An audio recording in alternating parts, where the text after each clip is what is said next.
예, 오늘 본문 말씀은 레위기 20장입니다. 레위기 20장 22절에서 26절. 예, 제가 봉독하겠습니다. 제가 봉독하고 26절은 우리 같이 봉독하십니다. 제가 봉독하겠습니다. 너희는 나의 모든 규례와 법도를 지켜 행하라. 그리하여야 내가 너희를 인도하여 거주하게 하는 땅이 너희를 토하지 아니하리라. 너희는 내가 너희 앞에서 쫓아내는 족속의 풍속을 따르지 말라. 그들이 이 모든 일을 행함으로 내가 그들을 가증히 여기노라. 내가 전에 너희에게 이르기를 너희가 그들의 땅을 기업으로 받을 것이라. 내가 그 땅 곧 젖과 꿀이 흐르는 땅을 너희에게 주어 유업을 삼게 하리라 하였노라. 나는 너희를 만민 중에서 구별한 너희의 하나님 여호와니라. 너희는 짐승이 정하고 부정함과 새가 정하고 부정함을 구별하고 내가 너희를 위하여 부정한 것으로 구별한 짐승이나 새나 땅에 기는 것들로 너희의 몸을 더럽히지 말라. 우리 같이 읽습니다. 너희는 나에게 거룩할지어다. 이는 나 여호와가 거룩하고 또 내가 너희를 너의 소유 삼으려고 너희를 만민 중에서 구별하였음이니라. 아멘. 아멘. 오늘 나누는 말씀을 땅에 사나 속하지 않는 삶, 세상에 살지만은 세상에 속하지 않는 삶, 이렇게 정해봤습니다. 무슨 소리라고요? 예. 현실에 단단히 발을 붙이고 그냥 든든하게 버텨서 살아야 되는데 세상에 속하지 말아라. 호랑이 없는 굴에 토끼가 잘난 체 한다고 저 알지도 못하는 사람이 나와가지고 저 무슨 소리 하는가.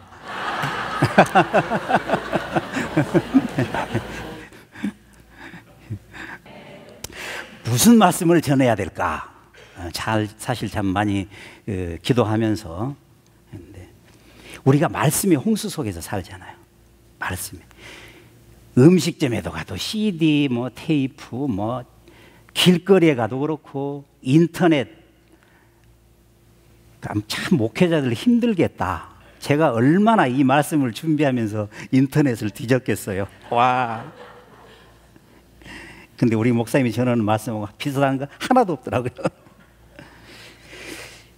변화하는 오늘 이 시대에 사는 사람들을 말씀을 잘 들으려고 하지 않습니다. 진리를 거부하고 모든 것을 상대화 시켜가지고 결과적으로는 그 참 진리의 말씀을 듣지 않으려고 합니다. 그래서 우리 화면에 나와 있습니다. 미국 그 에모리 대학의 설교학자 토마스 롱. 아마 이분도 말씀이나 강의를 길게 하시는 분인가 봐요. 라스네임이 롱이잖아요. 롱.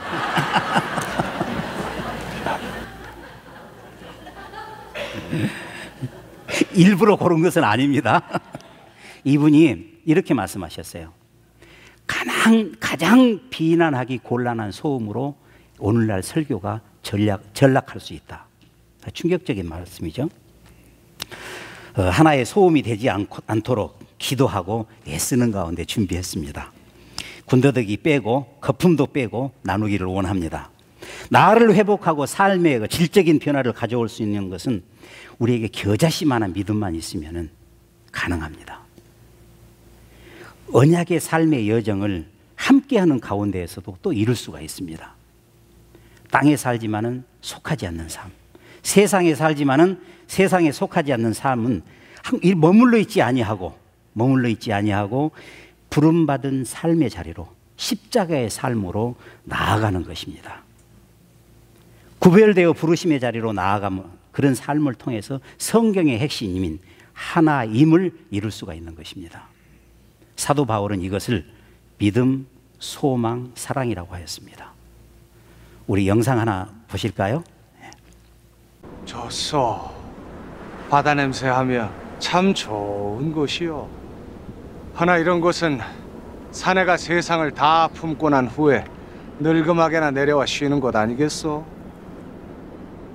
선생 같은 사람이 여기 이렇게 있는 것이 나는 좀 아깝소.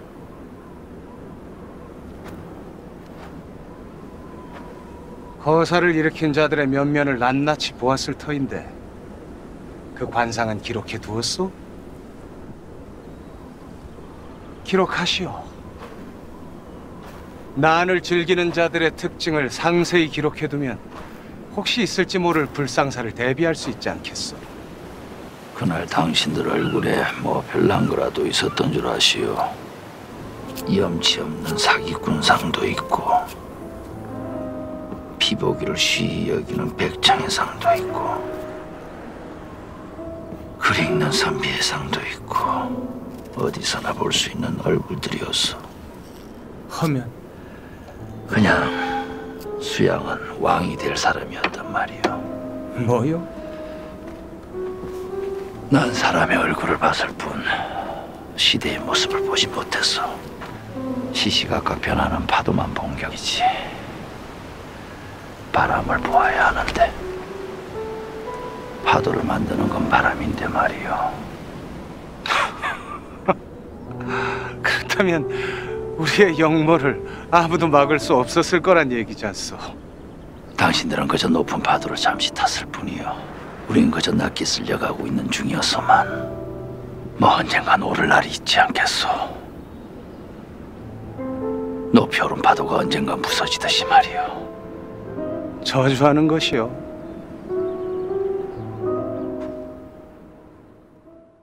네, 관상이라는 영화의 마지막 부분입니다.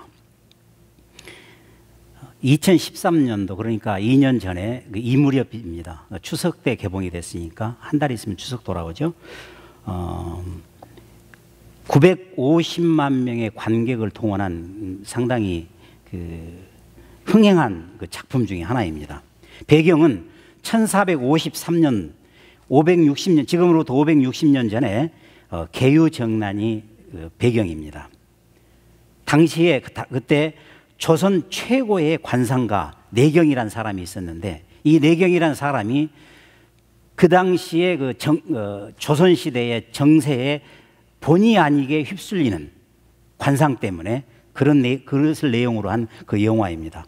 왕이 되고 싶어하는 그 수양대군하고 그 수양대군의 그 왕이 되는 것을 맡고 있는 그 세종과 문종, 그 다음에 단종이 12살에 즉위를 했거든요. 그래서 세종과 문종이 김종서에게 특별히 우리 단종을 잘 보필해 달라 이렇게 부탁을 했는데 김종서가 단종을 보필하는 가운데에 있었던 일입니다. 그 당대의 최고로 꼽히는 관상가답게 이 내경이라는 사람은 그냥 척 보면 아는 거예요. 척 보면은 이 사람이 왕이 될지 또 되지 못할지, 이 사람이 뭐 성공할지 성공 못할지 그냥 한눈에 척척척척 알아보는 거예요. 그런데 내경의 마지막 대사 아까 보셨죠? 저 화면에 나와 있는데 나는 파도만 보았지 바람은 보지 못했네. 파도를 만드는 것은 바람이건만. 물론 시대의 흐름을 잘 따라가야 된다는 그 말씀입니다. 예, 맞습니다. 그러나 제가 나누고 싶은 관점은 우리는 파도만 보지 바람은 느끼지 못합니다.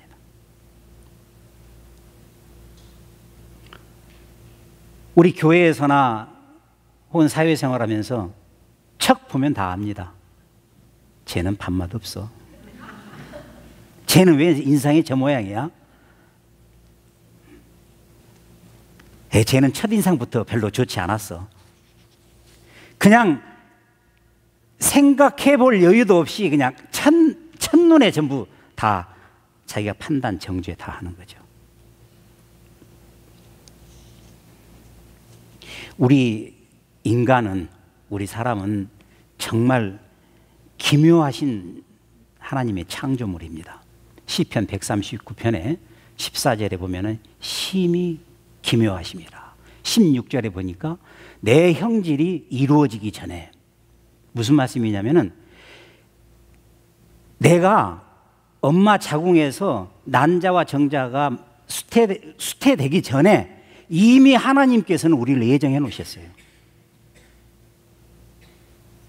그렇게 해서 우리가 태어났는데 우리는 그냥 사람 보면 첫눈에 이러쿵 저러쿵 이런 사람 저런 사람 다 그냥 판단하는 거예요.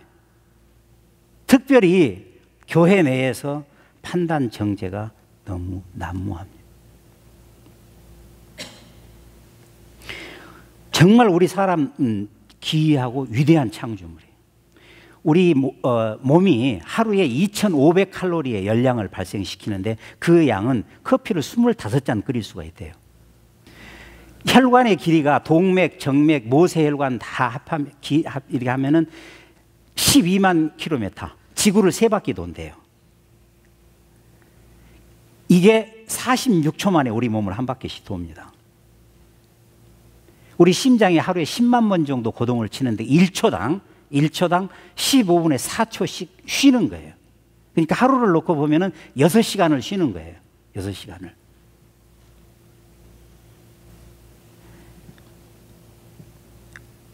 우리 이 미소 짓거나 그러잖아요. 미소 짓는 데는 14개 근육이 움직인답니다. 14개. 그런데 인상 쓰고 짜증낼 때는 72개 근육이 움직인대. 그러니까 인상을 쓰든지 웃으시든지 알아서 하세요.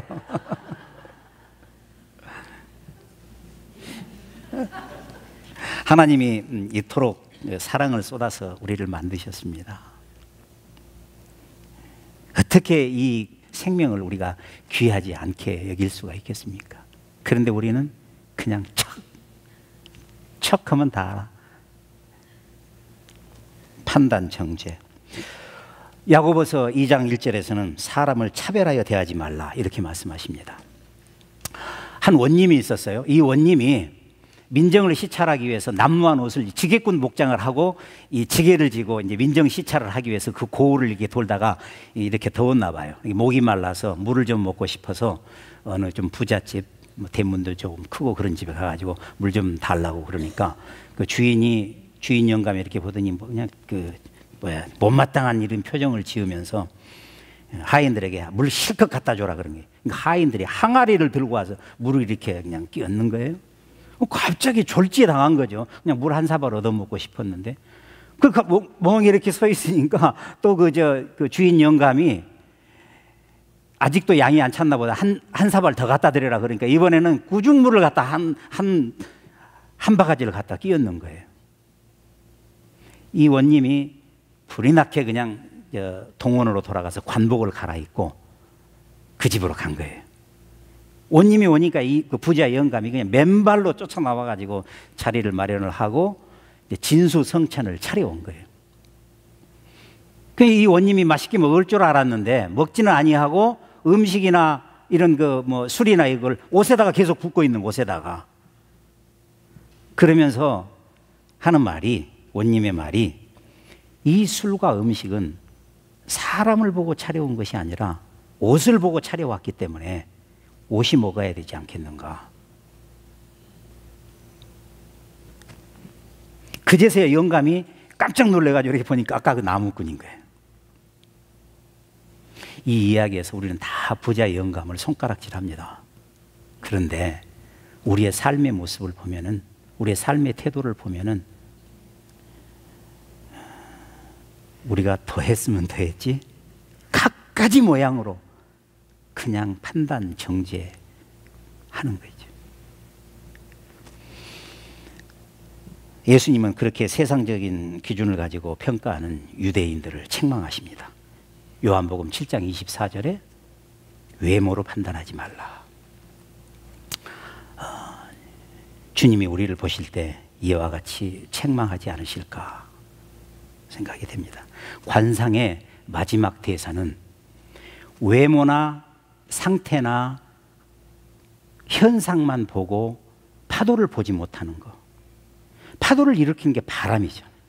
정작 우리는 바람을 보지는 못하는 거예요. 그 바람의 그 깊이나 높이는 바라보지 못하고, 다시 말씀드려서 그 본질이신 하나님은 바라보지 못하고 판단과 정죄가 난무한 우리들의 모습을 볼 수가 있는 것입니다. 판단과 정죄 없는 생명의 신비를 나누는 우리 하나님 교회, 진정 하나님이 원하시는 우리 하나님 교회 되기를 간절히 소원합니다. 레위기 본문에 이제 들어가겠습니다. 본문 레위기 20장은, 레위기는 여러분 여러 차례 들어서 아시겠지만은 15장 1장에서 15장까지는 제사의 정결, 16장은 용서, 17장에서 27장까지는 삶의 정결, 즉 핵심이 정결입니다. 성이 정결의 핵심입니다. 그래서 정결은 성에서부터 출발합니다. 레위기 20장의 특징은 반드시 죽일지니 불살라 죽일지니 백성 중에서 끊을지니 죄를 담당하리니 피가 돌아가리라, 이렇게 24번 24회에 걸쳐서 죽이라. 또 그 유사한 표현이 결국은 죽이라는 표현이에요. 그 표현이 나옵니다. 18장과 19장에서 하지 마라가 잘 지켜지지 아니하니까 결국 20장에서는 죽이라는 표현 계속 나오는 거예요. 왜요? 잘 지켜지지 않으니까. 지켜지지 않으니까. 세상에서 음란하고 값없이 없는 그런 풍습을 따르지 않는 게 결코 쉬운 일이 아닙니다. 에레미야서가 52장으로 되어 있습니다. 우리 새벽기도에서 그걸 나누고 있는데요. 1년이 52주잖아요. 에레미야가 52장에서 1장에서 52장까지 내내 외치는 거예요. 돌아오라, 돌아오라. 죄를 뉘우치고 돌아오라. 그렇게 외치는 거예요. 쉬지 않고 계속 외치는 이유가 뭡니까? 이스라엘 백성들한테 돌아오라고. 말을 해도 듣지 않으니까 그냥 1년 내내 외치고 있는 거예요. 그것도 모자라서 에레미야서 다음에 나오는 성경이 에레미야서 예가입니다. 5장으로 되어 있어요. 그러니까 우리 그 편지 쓰고 그럴 때 더 하고, 편지 다 쓰고 나서 더 하고 싶으면 추신해서 PS에서 더 쓰잖아요. 에레미야가 52장을 외쳤는데도 불구하고 듣지 않으니까 5장을 추신으로 더 붙인 거예요.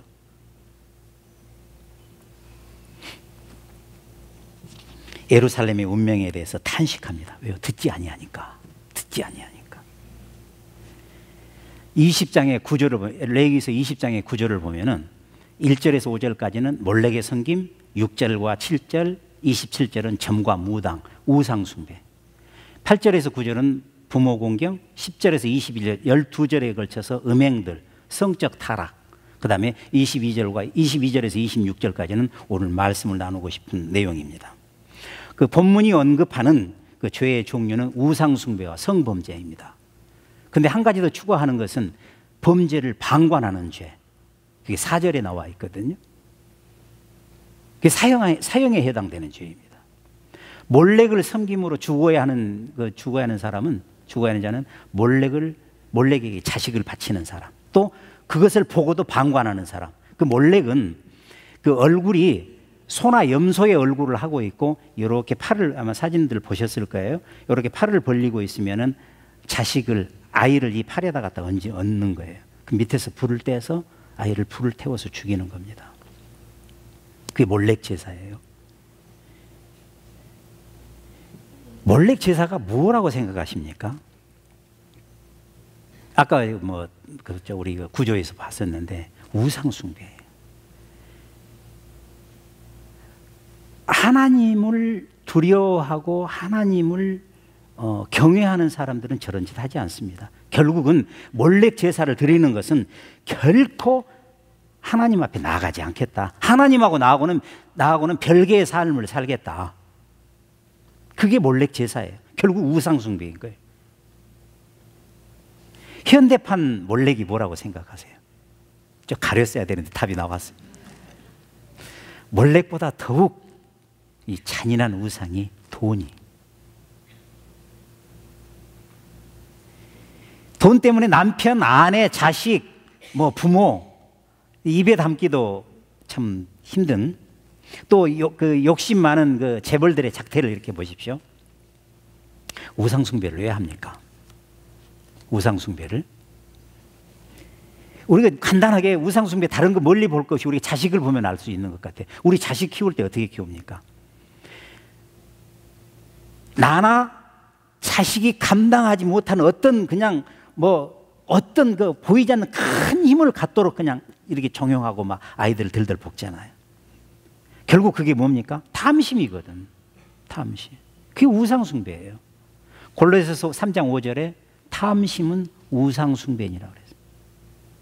탐심이 우상 숭배예요.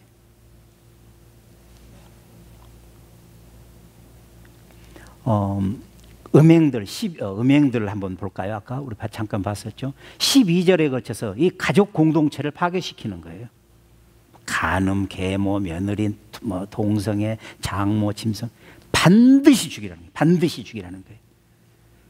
우리 여기 연세 많으신 분들 이렇게 같이 자리하고 계시는데 우리 뉴스나 이렇게 보면은 아주 흉악한 범죄나 이렇게 보고 그러면 뭐라고 그러십니까? 죽일 그랬잖아요. 반드시 죽이라는 거예요. 반드시 죽이라는 거예요.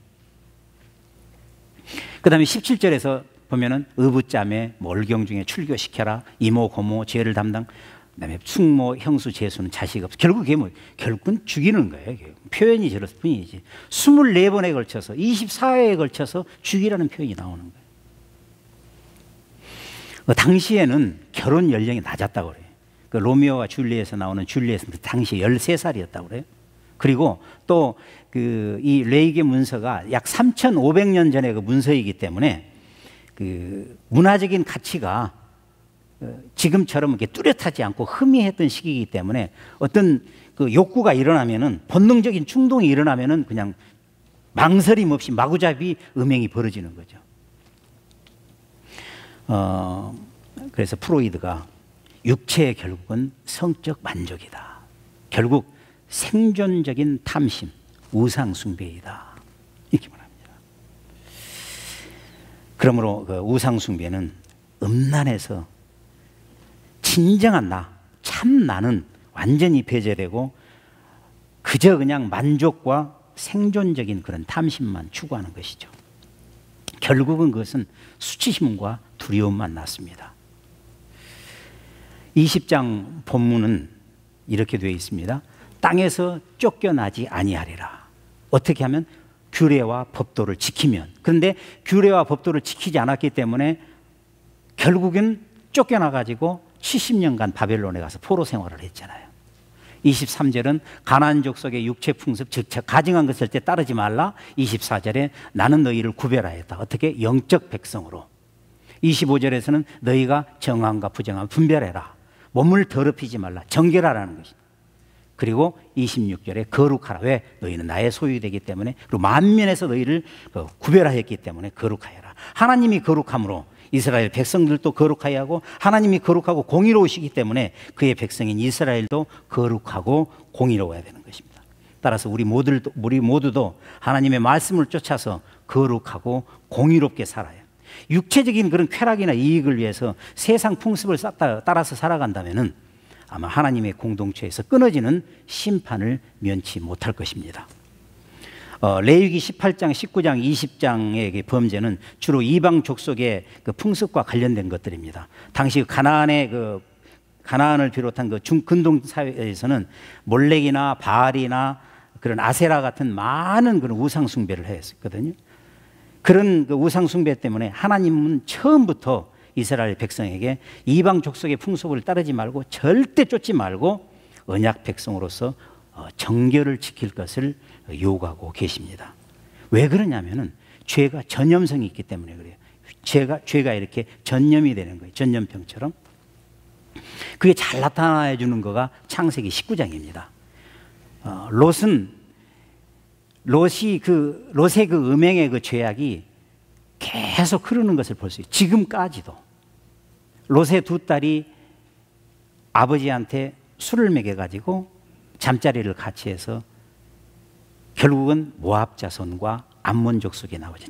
큰 딸은 모압 족속, 그래서 모압 족속이 되고, 둘째 딸도 역시 술을 아버지한테 먹여가지고 잠자리를 같이 해서 그래서 암몬 족속의 조상이 됩니다. 그러니까 죄악은 그 음행 같은 그 죄악은 계속 흐르는 거예요.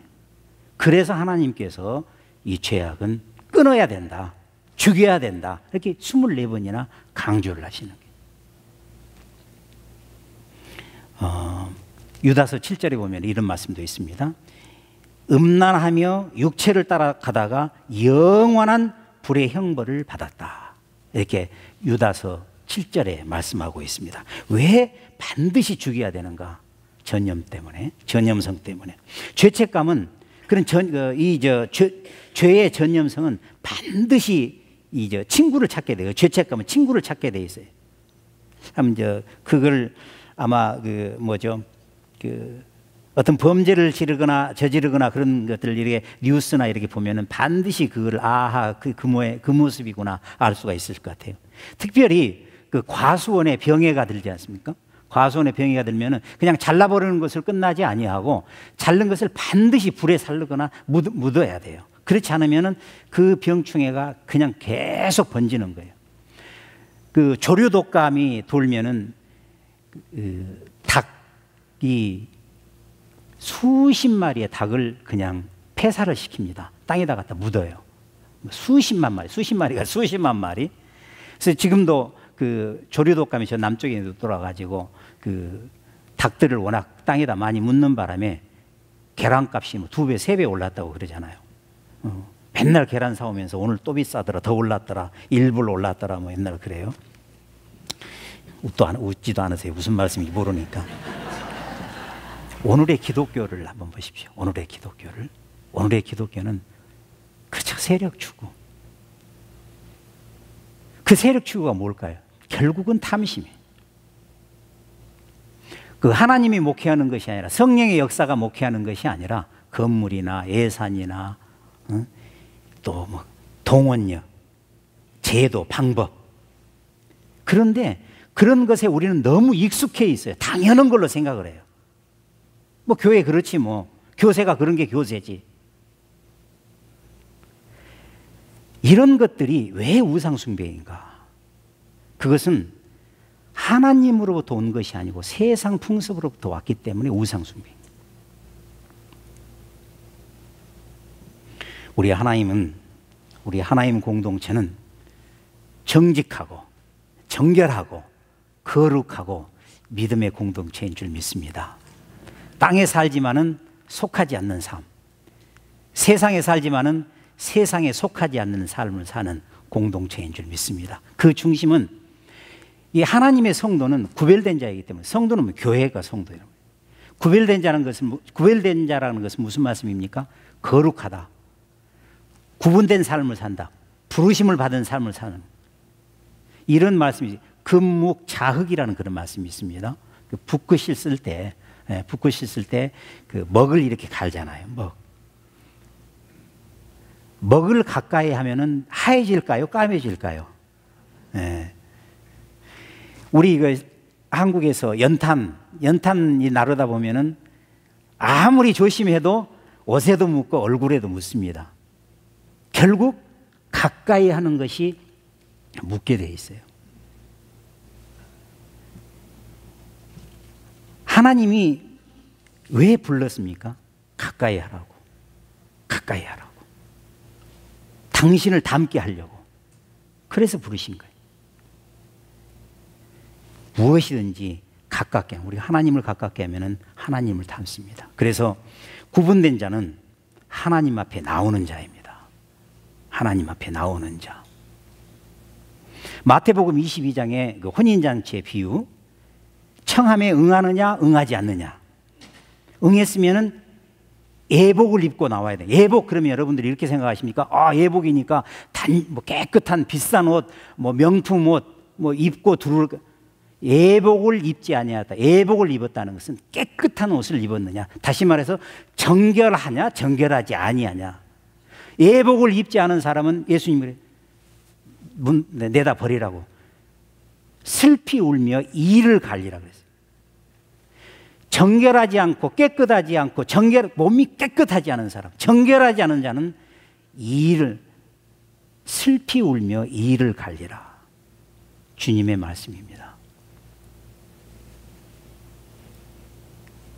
우리가 부름 받은 이후에는 예복을 입어야 됩니다. 깨끗한 옷을 입어야 됩니다. 정결해야 되는 것입니다. 세상에서 가장 악한 일이 뭐라고 생각하십니까? 세상에서 가장 악한 일.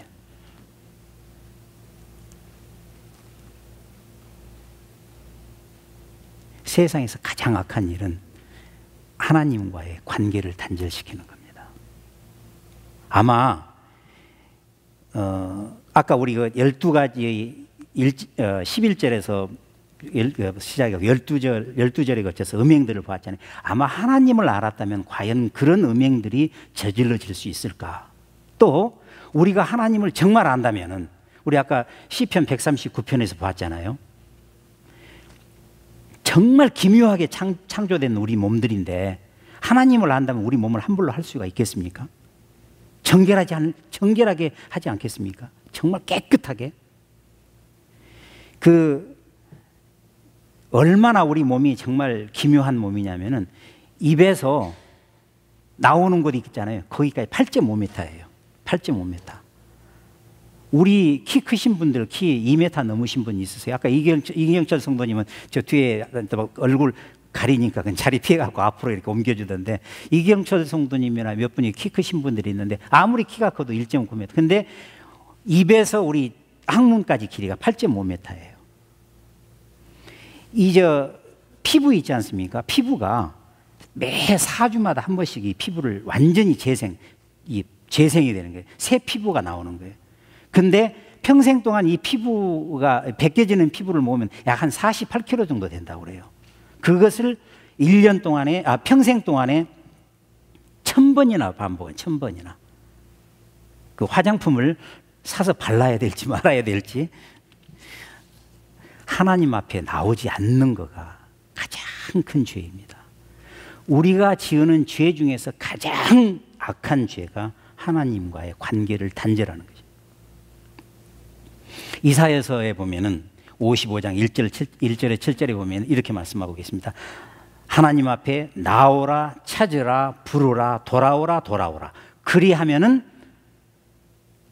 용서하시리라. 너그럽게 널리 용서하시리라. 몰렉 성김은 죽어도 하나님 앞에 나가지 않겠다. 그 용서받지 못할 죄, 즉 내 방식대로 살겠다. 돌이킬 수 없는 죄, 나오지 않는 죄가, 하나님 앞에 나온 사람이라면 그런 몰렉을 우상 숭배할 수가 없는 것이죠. 결국 하나님 앞에 나오지 않기 때문에 그런 악한 죄를 지을 수밖에 없는 것입니다. 은혜 받는 자리에 꼭 나오시기를, 새벽기도, 3일 예배, 은혜의 자리에서 돌아서지 않으시기를. 더 이상 머리의 신앙은 이제 버릴 때가 되지 않았을까요? 말뿐인 신앙. 조금 저속할지 몰라도 입으로 떡을 하면 조선 팔도가 먹고 남는다고 하죠. 이제는 머리의 신앙은 버려야 돼. 몸의 신앙 나오셔서 예배의 삶을 사시는 우리 성도님들 되시기를 주님의 이름으로 축원합니다. 창세기 28장에 보면은 야곱이 집을 떠나가지고 외삼촌이 있는 외삼촌 라반이 있는 밧단 아람이라는 곳, 발음하기도 어려워요. 걸로 가는데 거리가 800km 정도 됩니다. 그러면은 지금으로 따지면 한 500마일 정도. 그때는 교통수단이 없으니까 걸어서 가는 거죠. 외삼촌 라반한테 가면서 그 가는 길에 하나님을 만납니다. 예배의 제단을 쌓는 거죠. 베델. 또 돌아오면서 예배의 제단을 쌓습니다. 그래서 야곱은 이스라엘 민족의 조상이 되고 그로 인해서 이스라엘 자손이 복을 받는 것이죠. 힘들고 어렵고 고통스럽고 괴로워도 예배가 우선입니다. 나와서 예배드리는 삶을 드리시고 그 은혜를 체험하시기를 주님의 이름으로 축원합니다. 우리 이렇습니다. 보면은 좀 나오세요. 그러면은 대놓고 대답은 안 해도 너나 잘해. 좀 변하셔야 됩니다. 그러면은 대놓고는 대답 못 하죠. 뭐 고개나 끄덕끄덕하고 그러는데 속으로는 왜 너나 잘해. 나오십시오. 좀 변하셔야 됩니다. 이 말을 좋아하는 사람은 한 명도 없어요. 아마 저한테도 듣기 싫을 거예요. 성령의 도우심이 있어야 됩니다. 혼과 영과 관절과 골수를 찔러 쪼개는 성령의 도우심을 찾고 구하고 두드리시는 저는 이 말씀 준비하면서 제가 가장 성경 66권 중에서 가장 좋아하는 말씀이 이 말씀입니다. 이 말을 듣고 행하는 자. 마태복음 7장 24절에 있는 말씀인데요. 이 말을 듣고 행하는 자. 이 말을 듣고 행하는 자는 그 집을 반석 위에 지은 지혜로운 사람 같으니. 그리고 26절에 보면은 이 말을 듣고 행하지 아니하는 자는 그 집을 모래 위에 지은 어리석은 사람 같으니. 이렇게 주님은 말씀하고 있습니다. 두세 사람이 내 이름으로 모였습니다. 두세 사람이 내 이름으로 모인 그곳에 나도 있다 그러셨습니다. 두세 사람이 내 이름으로 모였어요. 두세 사람이 나의 진실로 통합니다. 두세 사람이 나를 화목해 하는 진실 안에서 정말로 가슴이 통해요. 그게 혁명이에요. 다른 게 혁명 아닙니다.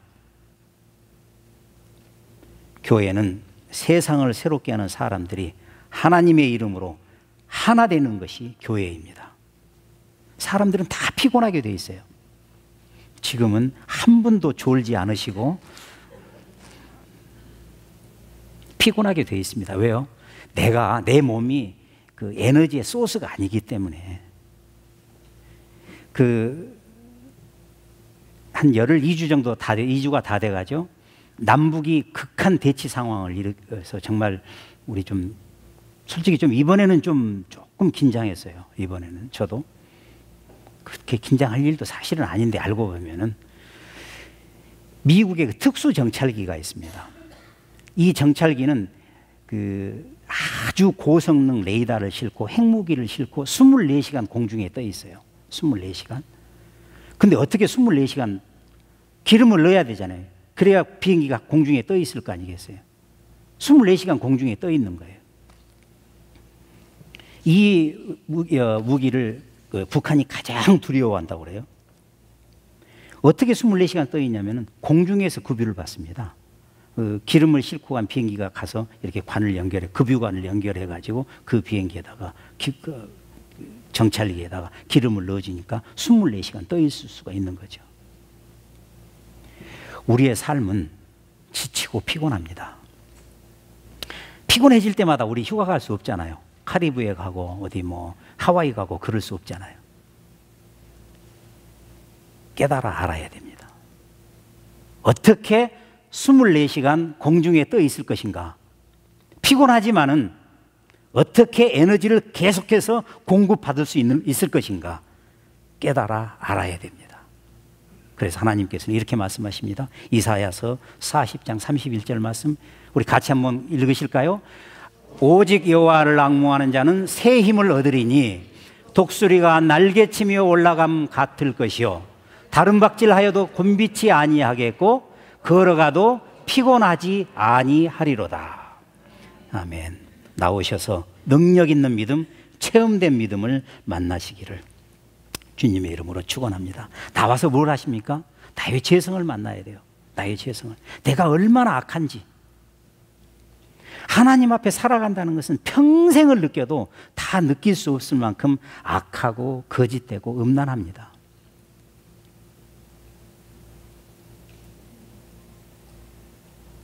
이 생명을 가지고 하나님의 나라와 그의 이름과 뜻을 위해 살 내 뜻이 헌신되어 가고 있을 때 우리 각자의 자기의 모습이 정말 아름다워지고 세상이 흔들 수 없는 기쁨과 능력이 그 속에서 자라고 있는 것입니다.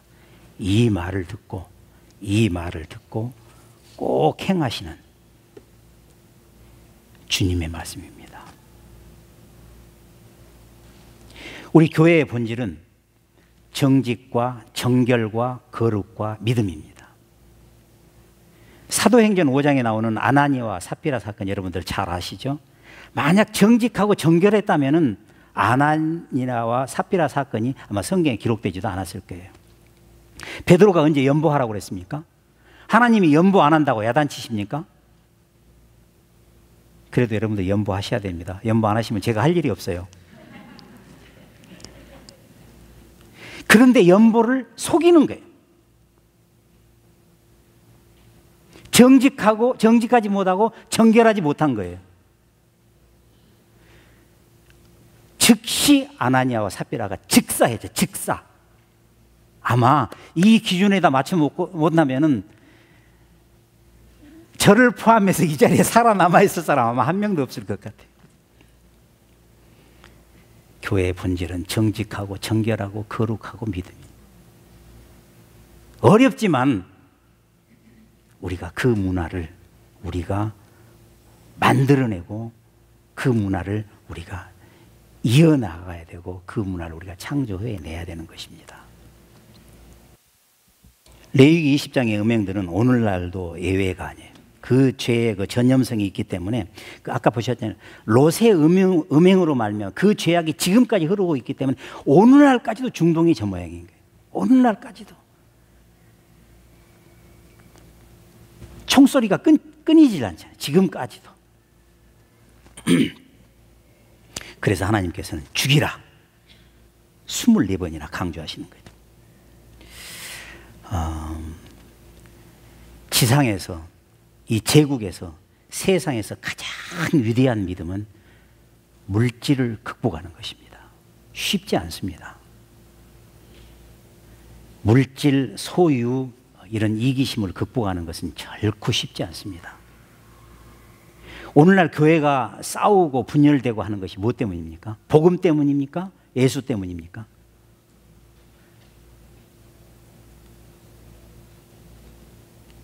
재산이나 기득권이나 권력 그런 다툼 그거 아닙니까? 제가 교회 재정을 섬기고 있는데 모르신 분 저 뒤에 앉으신 네 분만 모르시고 다 아실 것 같아요.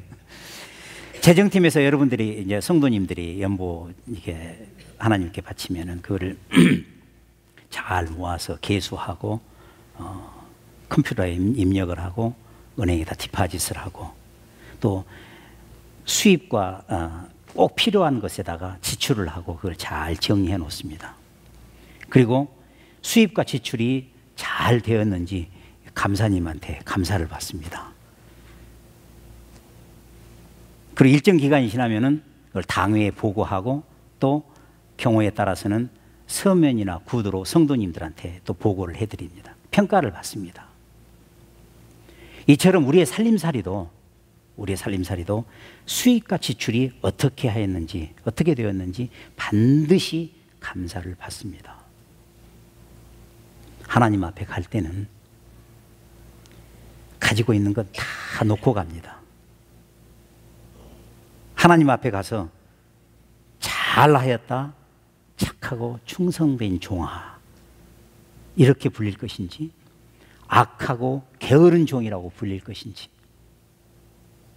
우리 모두도 하나님 앞에 재정 보고할 때가 반드시 있습니다. 예외가 없습니다.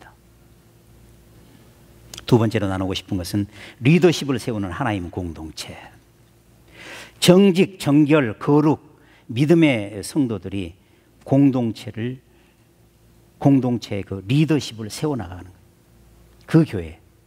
그 교회가 바로 우리 하나님 교회가 꿈꾸는 교회입니다. 주일 예배, 3일 예배, 새벽기도, 훈련 이런 모든 것들은 우리의 그런 모든 것들의 우리의 사역의 그 섬김을 통해서 영적 권위나 리더십으로 세상을 변화시키는 그 주인공들이 바로 우리 하나님 교회를 이끌어 나가고 섬기시는 우리 성도님들인 것입니다. 교회의 일반적인 모습을 보면 보통 이렇습니다. 목회자 한 명이 그냥 기획하고 제작하고 감독하고 심지어 직접 그라운드에서 뛰기까지 해요. 여러분 권투 경기 보십시오. 권투 경기 보면은 그렇게 하면 예를 들어보죠. 목사 권투 선수하고 사탄 권투 선수가 그룹을 끼고 링에서 권투 싸우는 거예요. 그러면은 당연히 목사 권투 선수가 이깁니다. 이기는 것도 그냥 이기는 KO승으로 이겨요. 그러면 관객들이 어떻게 합니까? 잘 싸웠다고 박수 치지 않습니까? 아멘 할렐루야 하면서. 전통적인 일반적인 교회의 모습은 목회자 한 분이 그냥 기획하고 제작하고 감독하고 다 하는 거예요. 그럼 우리는 관객들은 뭐 합니까? 우리 성도님들, 우리 목사님 너무 잘한다고, 너무 잘한다고 박수 치고, 아멘 할렐루야, 우리 목사님 잘한다고. 우리 하나님 교회는 플레이그라운드가 있는 성도님들이 스타가 되어야 됩니다. 플레이그라운드에서 뛰시는 성도님들이 스타가 되셔야 돼요. 교회 목회자가 스타가 아니라 살아남을지 모르겠네 이렇게 말하고, 성도님들이 그라운드에서 뛰시는 성도님들이 스타가 되셔야 돼요. 목회자는 코치하고 감독하고, 운동 경기할 때 여러분 보면 운동 경기할 때 감독이 그라운드에 뛰는 거 보셨어요? 감독은 훈련할 때는 그냥 진흙 땀을 비 오듯이 흘리면서 훈련하지만은 막상 경기에 임하면은 감독은 넥타이 메고 양복 입고 딱 팔짱 끼고 이렇게 있잖아요. 그러다가 골을 넣거나 점수를 얻으면은 그냥 저 밖에 있는 감독한테 뛰어가 가지고 안기는데, 저는 그거 볼 때마다 어쩔 때 불안해요. 아이고 저렇게 뛰어가서 안기다가 허리 부러지면 어떡하나. 근데 허리 부러지는 감독은 한 번도 못 봤어요. 뉴스에서 들어본 적도 없어요. 플레이 그라운드에서 뛰는 성도님들이 스타가 돼야 돼요.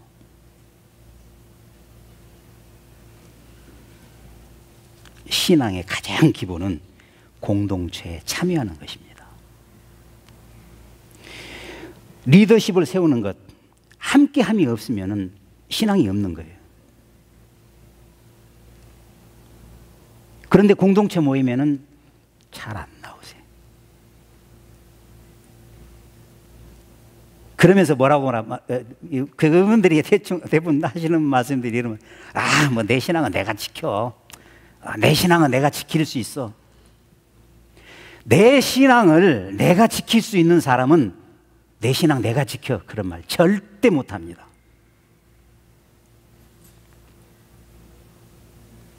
그 말장난 유희에 우리가 속아 넘어가서는 안 돼요. 더 이상 속아서는 안 돼요. 교회의 본질은 끼리끼리 어울리는 것이 아닙니다. 예수 그리스도의 이름으로 한 형제가 되는 것입니다. 하나님의 이름으로 하나가 되는 것입니다. 토기장이의 손에 나를 맡기고 나의 약함을 자랑할 수 있어야 됩니다. 내가 강하고 내가 잘났으면, 내가 성공하면, 내가 성공했으면 주님이 쓰실 자리가 없어요. 내가 약할 때, 부족할 때, 실수할 때 주님이 강함이라. 나의 약함을 자랑할 수 있어야 하고 토기장이에게 나를 맡길 수 있어야 됩니다. 믿음에도 거품이 있어요.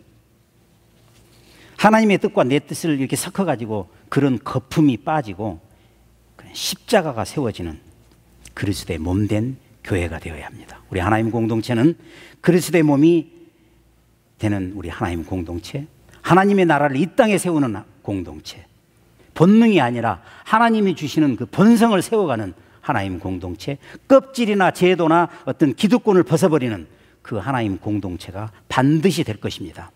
진정한 우리 교회를 이루실 것입니다. 가는 길이 힘들다고요? 이룰 수 있어요. 포기하지 않습니다.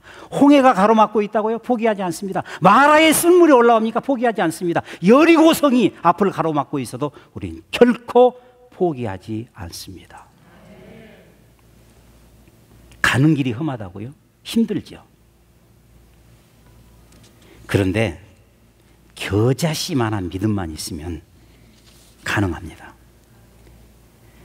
페르시아 제국, 지금은 이란 일대를 페르시아 제국, 다리우스 3세라는 그 용맹한 왕이 있어요. 군사가 한 10만 되는 대군을 거느리고 있었는데, 그 당시에 마게도니아, 지금은 그리스 일대입니다. 거기 알렉산더 왕이 있어요. 거기는 병력도 많지 않고 그런 알렉산더 대. 이 다리우스하고 알렉산더하고는 패권을 다투기 위해서 반드시 전쟁을 한번 해야 되는 그런 처지. 그런데 다리우스가 어떻게 기선을 제압할까 연구하다가 참깨가 들어있는 큰 자루를 참깨가 가득 들어있는 큰 자루를 다리우스가 알렉산더한테 보냈어요. 알렉산더가 이렇게 받아보니까 이게 무슨 의미일까? 알았어요. 아하, 나는 비록 내가 갖고 거느리고 있는 군대는 비록 약하지만 수도 적고지만 자기는 10만 이상 되는 대군을 거느리고 있으니까 너 까불지 말고 대들지 말고 그냥 항복해라. 그런 뜻으로 받아들여. 아하, 그럼 이걸 어떻게 내가 이 사람한테, 다리우스 3세한테 이걸 멋지게 보복을 할까 궁리하다가 조그만 봉투, 정말 작은 봉투 하나를 가져오라고 그랬어요. 그래가지고 그 봉투에다가 겨자씨 하나를 넣어가지고 보낸 거예요. 겨자씨 하나를. 겨자씨는 참깨의 50분의 1이라고 그래요. 저도 몰라요. 인터넷에서 봤으니까 알지. 결국은 알렉산더 군대가 결국은 승리했죠. 역사가 증명하고 있지 않습니까? 작고 아무리 적어도 그 겨자씨가 놀라운 생명력을 가지고 있기 때문에 그 전쟁에서 이겼던 거예요. 유라굴라의 광풍이 아무리 거세고 대적이 많은 것이 문제가 아니라 믿음이 없는 것이 문제입니다. 우리의 행함이 없는 것이 문제인 것입니다. 두세 사람이 내 이름으로. 하나님은 숫자로 승부하시는 분이 아닙니다. 여호와 이레를 만나시기를. 아브라함의 여호와 이레 그 예비하심을 만나시기를 축원합니다. 무리 중에 하나가 될 생각은 하지 마십시오. 슬피 울며 이를 갈게 되리라. 주님의 말씀입니다. 말씀을 마무리하겠습니다. 판단과 정죄 감옥에서 나오십시오. 판단과 정죄는 오늘 십자가 아래 다 내려놓고 자유하십시오. 성도는 구별된 자입니다. 어디로 구별됐다는 것은 부르심을 받았다는 거예요. 어디로 부르심을 받았습니까? 세상 풍속 속에 살고 있는 우리를 하나님 나라의 풍속으로 부르셨습니다. 왜 부르셨습니까? 신앙의 가장 기본인 공동체에 참여하도록.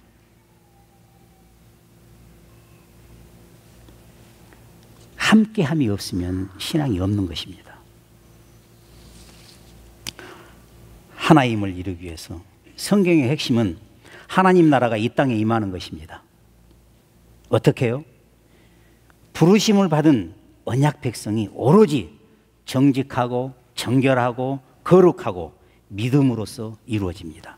힘과 능이 아닙니다.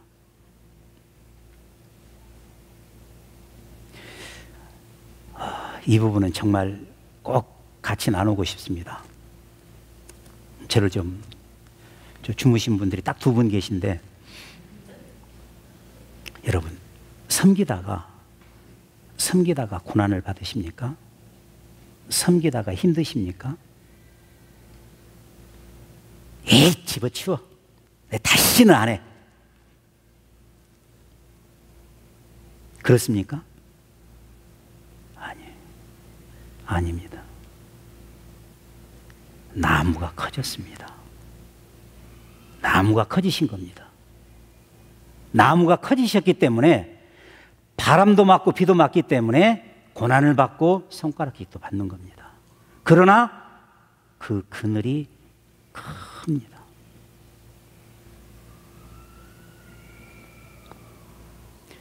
가정에서나 부모님이나 친구나 친지나 교회에 할 만큼 했어.